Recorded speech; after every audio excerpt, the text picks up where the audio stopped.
Back to another album review. Today's review is on Sonic Highways from Foo Fighters. So, the 8th studio album from Foo Fighters. Before I get into this album, I'd like to apologize for skipping Wasting Light.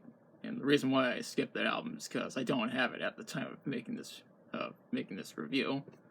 Don't worry, I will get to Wasting Light as soon as I obtain it. Anyways, now let's get back to this album. Now, this album only contains 8 songs. And when Dave Grohl is writing lyrics to the songs, he and the rest of the band traveled to 8 different cities across America. Now, Dave also conducted interviews with various musicians, record producers, recording engineers, and several other people in order to get inspiration for each song. Oddly enough, each song contains 1 or 2 musicians who are tied with each city's musical history. I'll get to that once I get to the songs. Now, this album was produced by Butch Vig, aka the Nevermind Man. And most people know Butch for being the drummer for Garbage, and for being the same guy who produced the album Nevermind by Nirvana, which I talked about in a previous review.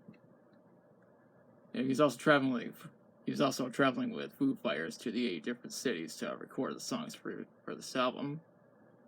This album was recorded at 8 different studios: Electrical Audio in Chicago, Inner Ear Studios in Arlington County, Virginia, Southern Ground Studios in Nashville, Studio 6A in Austin, Rancho de la Luna in Joshua Tree, California, Preservation Hall in New Orleans, Robert Lang Studios in Seattle, and the Magic Shop in New York City. The recording lasted between September of 2013 and July of 2014. It was released on November 10th, 2014, under Roswell Records and RCA Records. And there's also a documentary miniseries that was made alongside the album called Foo Fighters Sonic Highways, which was broadcasted on HBO in the months leading up to the album's release. The miniseries is also made to celebrate the band's 20th anniversary.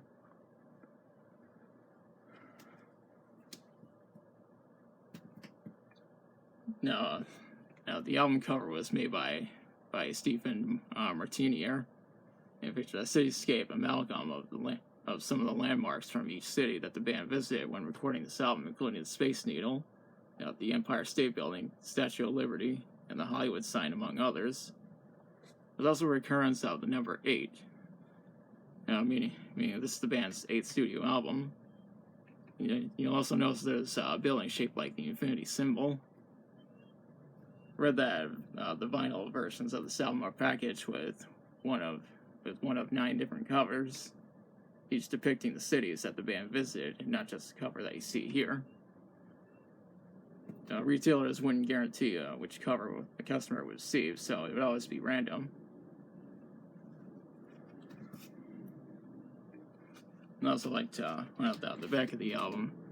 You can also see links to the band's website, their Facebook page, their Twitter account, and to RCA Records, and the website to RCA Records.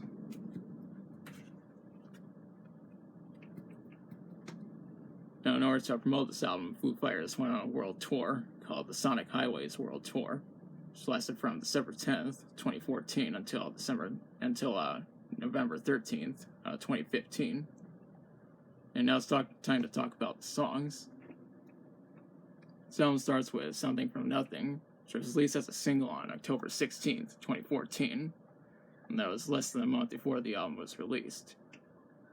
The song in particular was recorded at Steve Albini's Electric Audio Studio in Chicago. The song is centered around both hard rock and alternative rock, but also taking influence in the music scene of Chicago. It's also known for containing elements of both psychedelia and funk. It even features Rick Nielsen of Cheap Trick on the baritone guitar. You can also see Rick in the music video of the song, which I will link in the description. The video is also played at the end of the Chicago episode of the miniseries. You can also see Rami Jaffe in the video. The song is also a great way to start the album. The next song is The Feast and the Famine, which was released as a single on October 24th, 2014, less than 3 weeks before the album was released. The song was recorded at Inner Ear Studios in Arlington, Virginia.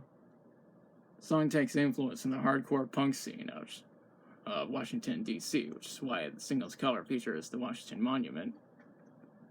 The song is mainly centered around both post-grunge and punk rock. It features backing vocals from Peter Stahl and Skeeter Thompson. And I'm going to post a link to the video in the description.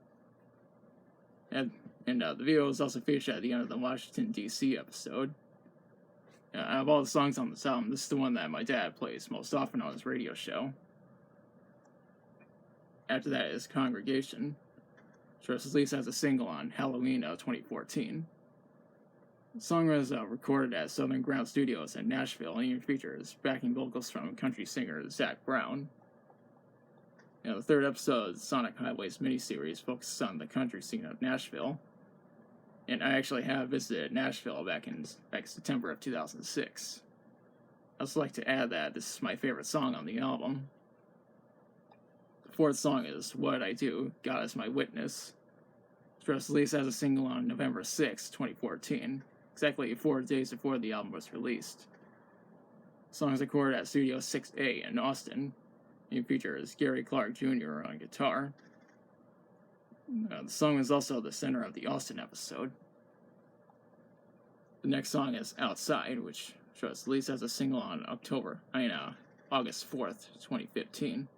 The song is recorded at Rancho de la Luna in Joshua Tree, California, and it's focused on the Los Angeles episode. It also features backing vocals from Chris Goss, as well as Joe Walsh on guitar.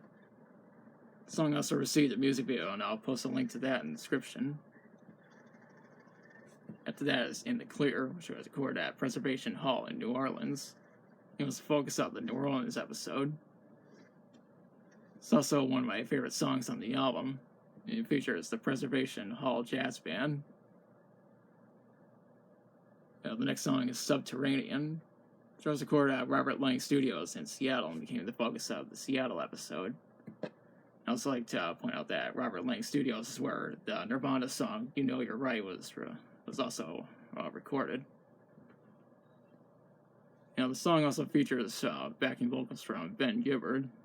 I find the song to be very memorable.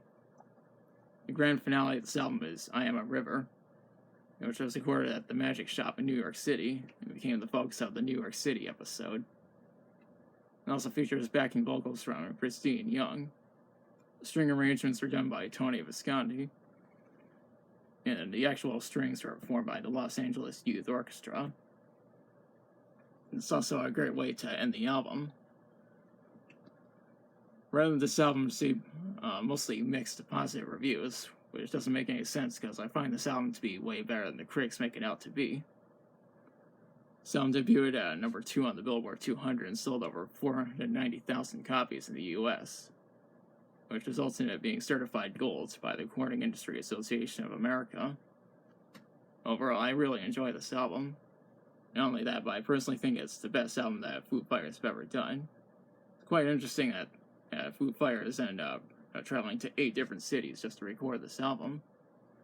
I also strongly recommend this album. You should also check out the Sonic Highways miniseries because it's also very interesting. And that's all I have to say on this album. If you like the video, be sure to like, share, and subscribe. And be sure to hit the notification bell to be notified of future uploads. And also follow me on social media, and there's links in the description. And leave a comment if you like. Thanks for watching. I have something special planned for my next review.